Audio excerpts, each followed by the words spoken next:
नमस्कार शेतकरी मित्रांनो, मी doctor Bapurao Chopde, director Shri Samarth nursery सुखेड. आज आपण कोलंबस नारळाच्या लागवडीबद्दल माहिती घेणार आहोत. कोलंबस नारळाची लागवड करताना आपण जे अंतर आहे ते 20 फूट बाय 20 फूट या अंतरावर लागवड करावी.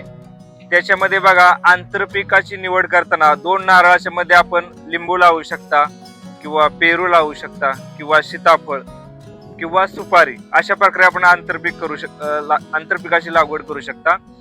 आता बघा, नारळ लागवडीनंतर 3 वर्षांनी याला फळं चालू होतात. कोलंबसला बाकीच्या व्हरायटींपेक्षा थोडी लवकर फळं चालू होतात आणि ह्याचे 2 ते 2.5 फुटावर फळं चालू होतात जमिनीपासून.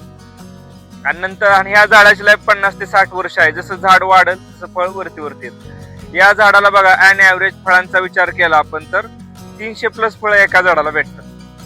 आणि हा नारळ पाणी आणि खोबरे दोन्ही साठी सुद्धा चालतो.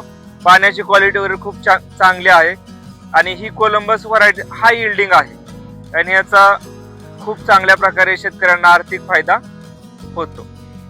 धन्यवाद.